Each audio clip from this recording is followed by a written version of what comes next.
Hello student, तो आज हम लोग पढ़ने वाले हैं क्लास 12 फिजिक्स का दूसरा चैप्टर जो है मानव नेत्र तथा रंग बिरंगे संसार। इस चैप्टर ये दूसरा हमारा चैप्टर है फिजिक्स का और आज हम इस चैप्टर की शुरुआत कर रहे हैं। मतलब मैं ये कह सकता हूँ कि पहला इस चैप्टर का लेक्चर है जिसमें हम एक इम्पॉर्टेंट, अब केवल इम्पॉर्टेंट हम नहीं कहेंगे बल्कि हम कह सकते हैं कि मोस्ट इम्पॉर्टेंट टॉपिक पर डिस्कस करेंगे जो है मानव नेत्र।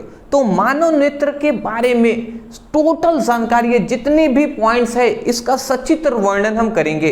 ये जो टॉपिक है आपके बोर्ड एग्जाम में, मैं आपको स्पष्ट रूप से कह दूं तो ये आपके बोर्ड एग्जाम में 5 मार्क्स में पूछा जाता है। 5 मार्क्स तो 5 नंबर में पूछे जाने वाला टॉपिक है, तो इसको आपको याद कर लेना है, ठीक है ना। चलिए हम याद आपको कैसे कराते हैं ये आप याद रखेंगे, 5 नंबर में पूछे जाएगा। तो चलिए आसानी तरीके से हम इसको जानने का प्रयास करेंगे।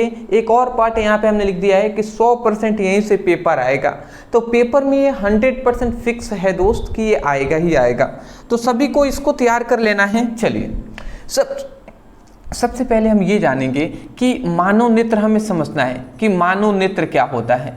मानव नेत्र जानने से पहले, मतलब नेत्र की संरचना जानने से पहले हम समझते हैं कि मानव नेत्र मतलब मनुष्य का जो आंख है वो क्या है जी। तो मनुष्य का आंख जो है, मतलब मानव का जो नेत्र है वो ईश्वर के द्वारा, या हम ये कह सकते हैं कि प्रकृति के द्वारा दिया गया एक क्या है, वरदान है, ठीक है ना। एक क्या है, वरदान है, प्रकृति के द्वारा मनुष्यों को दिया हुआ क्या है, एक वरदान है, जिसकी सहायता से हम पूरे संसार की अद्भुत वस्तुओं को, रंग बिरंगे वस्तुओं को हम देख पाते हैं। किससे सहायता से देख पाते हैं? रंग बिरंगी वस्तुओं को हम अपनी आंखों की सहायता से ही तो देख पाते हैं ना। तो यही हम कह रहे हैं कि मानव नेत्र प्रकृति के द्वारा दिया गया एक क्या है, वरदान है, जिसकी सहायता से हम अद्भुत संसार, रंग बिरंगी वस्तुओं को देख पाते हैं। नॉर्मल सा परिभाषा है जी, वही हमने लिखा है कि मानव नेत्र प्रकृति की एक अत्यंत मूल्यवान क्या है, देन है। मतलब अत्यंत मूल्यवान क्या है, देन है, जो प्रकृति ने हमें दिया है, जो हमें अद्भुत संसार तथा रंग बिरंगी वस्तुओं को देखने के योग्य बनाता है। सिंपल सा तो है, मैं आशा करता हूँ कि आपको समझ में आ गया होगा। भैया कोई भी चीज़ें हैं हम अपनी आंखों की सहायता से ही तो देख पाते हैं ना। तो ये कितना मूल्यवान है, जिसके पास से आंख नहीं है वो समझे, जिसके पास नेत्र नहीं है वो इसकी वैल्यू, मतलब हम तो वैसे हम समझते ही हैं बट वो ज़्यादातर समझते होंगे कि आंख ना होने पर कितनी इसकी, मतलब कितनी आवश्यकता है आंख का होने का, ठीक है ना। तो वही समझेंगे, इसीलिए लिखा गया अत्यंत मूल्यवान देन है, जिससे हम क्या करते हैं, अद्भुत संसार को देख पाते हैं, रंग बिरंगे वस्तुओं को देखने के योग्य बनते हैं, ठीक है ना। तो ये आप याद रखेंगे। परिभाषा लिखने के बाद यहाँ पे एक फिगर हमने बनाया हुआ है, वास्तव में इस प्रकार कुछ मानव नेत्र का फिगर होता है, बट आप परेशान ना हो, हम आसानी तरीके से इसको हम आपको समझाएंगे। चलिए जी, इस तरीके से क्या होता है ना, फिगर में परेशानी होती है, इसलिए हमने खुद यहाँ पे एक फिगर भी बना दिया है, समझिएगा। देखिए सबसे पहले अब हम यहाँ से स्टार्ट करते हैं अपना जानना या हम समझने वाला। यहाँ पे आता है मानव नेत्र की संरचना। यही हमसे 5 नंबर में पूछा जाता है कि मानव की संरचनाओं का वर्णन कीजिए, इस तरीके से 5 नंबर में। तो देखिए मानव नेत्र के निम्नलिखित भाग होते हैं। ये हमारे पास जो मानव नेत्र है इसके निम्नलिखित भाग होते हैं, जैसे कि दृढ़ पटल हो गया, रक्त पटल हो गया, रेटिना हो गया, पीत बिंदु हो गया, आइरिस हो गया, कार्निया हो गया, नेत्र तारा हो गया, नेत्र लेंस हो गया, कचाप द्रव्य हो गया। तो ये सब क्या है, नेत्र के क्या है, निम्नलिखित भाग हैं। अब इन सभी को हमें एक्सप्लेन करना पड़ेगा कि दृढ़ पटल क्या होते हैं, रक्त पटल क्या होते हैं, रेटिना क्या होता है। तो चलिए जी, तो यहीं पर हमने लिख दिया है मानव नेत्र के निम्नलिखित भाग होते हैं, जिसमें पहला हम जानेंगे दृढ़ पटल। अब दृढ़ पटल क्या होता है जी, तो यहाँ पे अगर हम मानव नेत्र में आते हैं तो देखेंगे इस तरीके से फिगर बनाया गया है, तो ये पूरा मानव नेत्र है। तो इसके सबसे ऊपरी परत पर अगर आप ध्यान देंगे, सबसे ये ऊपरी परत, तो ये जो मानव नेत्र की सबसे ऊपरी परत है, इसी को हम क्या कह रहे हैं, इसी को तो हम दृढ़ पटल कह रहे हैं ना, इसी को हम क्या कह रहे हैं, दृढ़ पटल कह रहे हैं। तो हम यही कहेंगे कि मानव नेत्र के सबसे बाहरी परत को दृढ़ पटल कहते हैं। ठीक है ना। तो यही हमने लिखा हुआ है कि मानव नेत्र के सबसे बाहरी परत को दृढ़ पटल कहते हैं। अब ये दृढ़ पटल करता क्या है? सबसे बाहरी परत ये है ना, तो ये सबसे पहली बात ये अपारदर्शीय होता है। ये क्या होता है? अपारदर्शीय।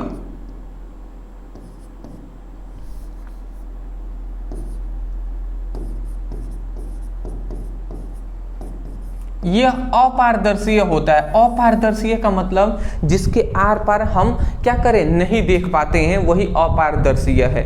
या हम ये कह सकते हैं कि प्रकाश किरणें आर पार नहीं जा पाती हैं, तो उस पदार्थ को यह अपारदर्शी कहते हैं। तो इसका मतलब दृढ़ पटल अपारदर्शीय है, इससे प्रकाश किरणें आर पार नहीं आ पाएंगी।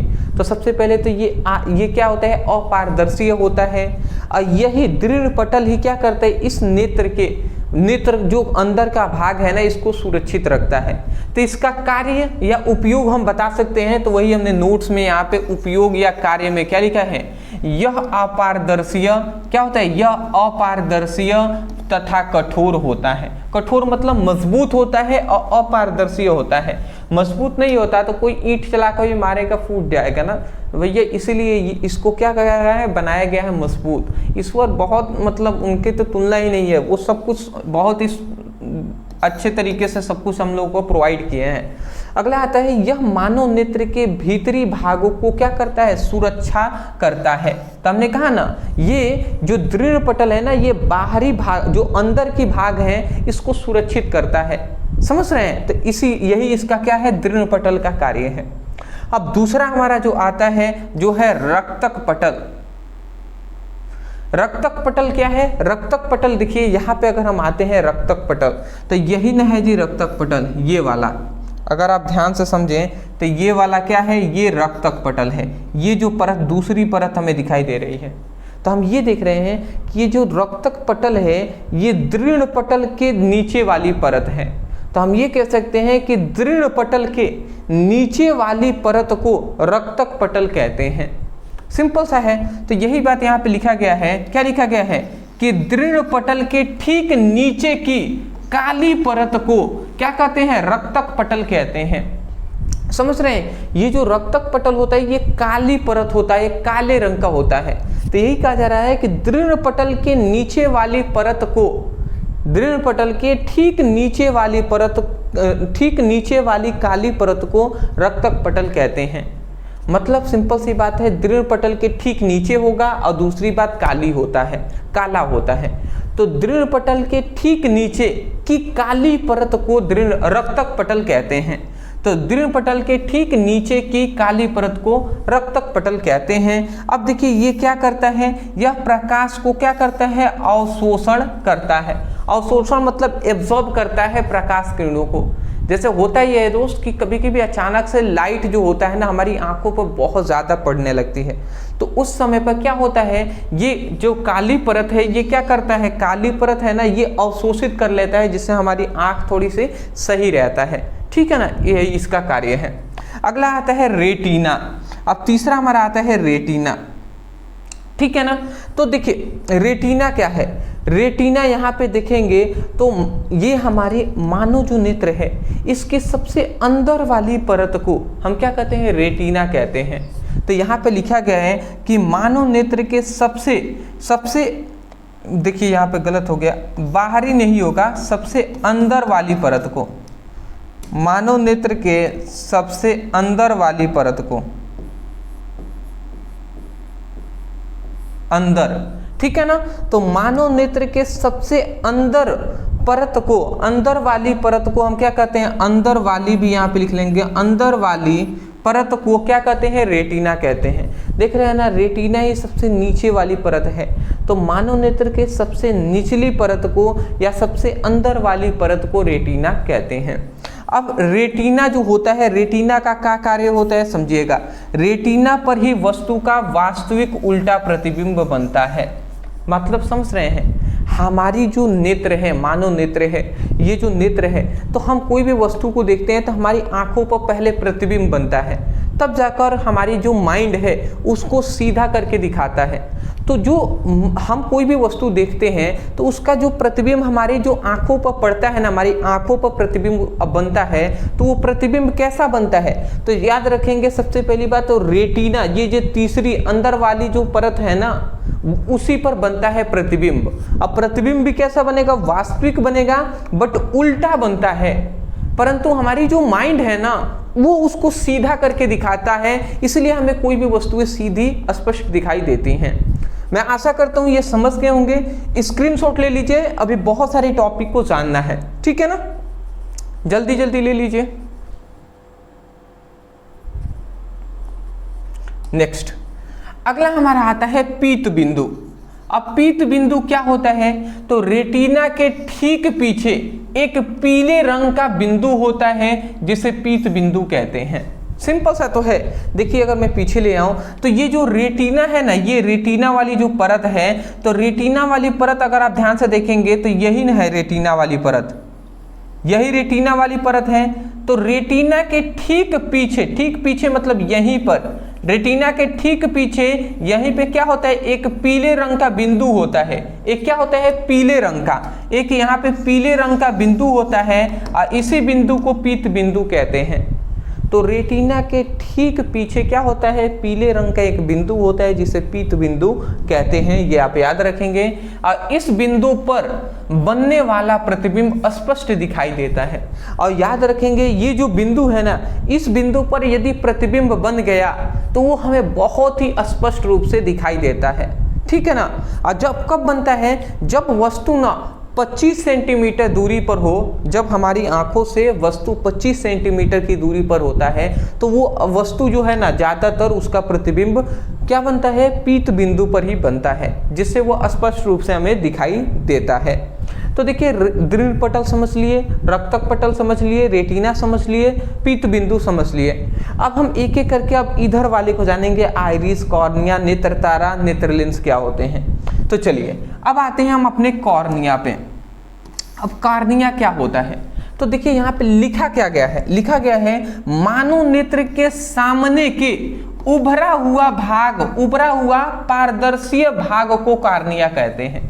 मतलब मानव नेत्र के सामने वाले उभरा हुआ भाग, मतलब उभरा हुआ खुला हुआ भाग होगा, प्लस क्या होता है? पारदर्शी भाग होता है। पारदर्शी मतलब जिससे आर पार निकल जाए प्रकाश किरणें, तो उसी को कॉर्निया कहते हैं।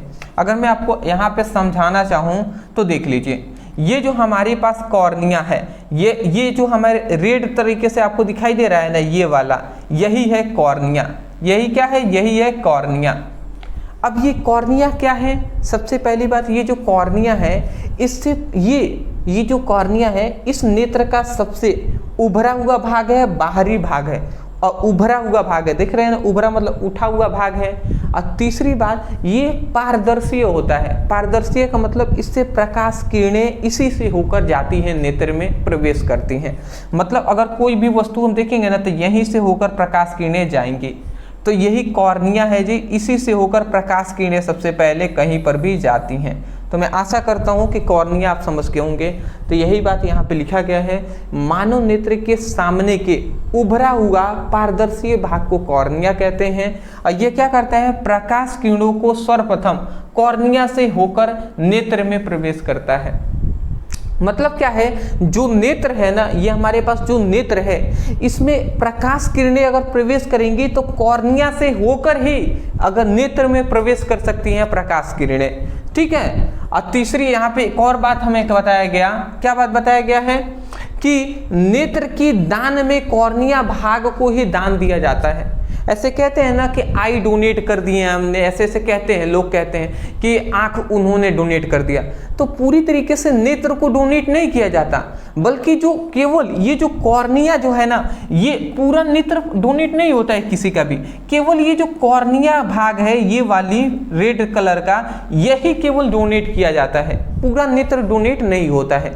अब पर ऐसे ही कह दिया जाता है उन्होंने नेत्र को डोनेट किया, बट वास्तव में पूरा नेत्र नहीं, केवल ये जो कॉर्निया वाली हिस्सा है यही डोनेट किया जाता है, ठीक है ना। तो ये आप सबसे पहले ये समझ गए होंगे। अगला आता है आइरिस।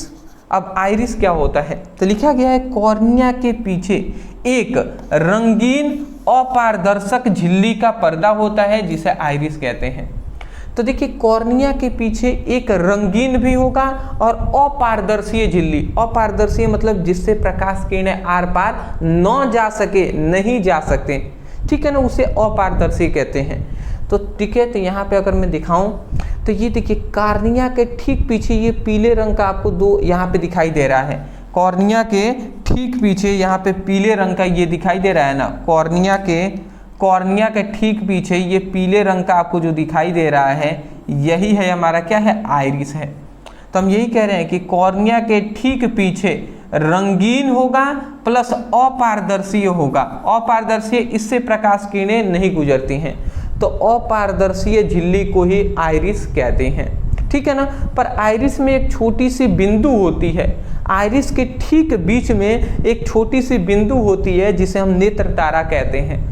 इसी बिंदु से प्रकाश किरणें गुजरेंगी, पहले कॉर्निया से, कॉर्निया के बाद अंदर और जाएंगी तो यहाँ पे आइरिस आ जाएगा। आइरिस अपारदर्शी होता है तो इससे गुजरेंगे नहीं, एक छोटा सा होल होता है, इसी से होकर प्रकाश किरणें गुजरती हैं।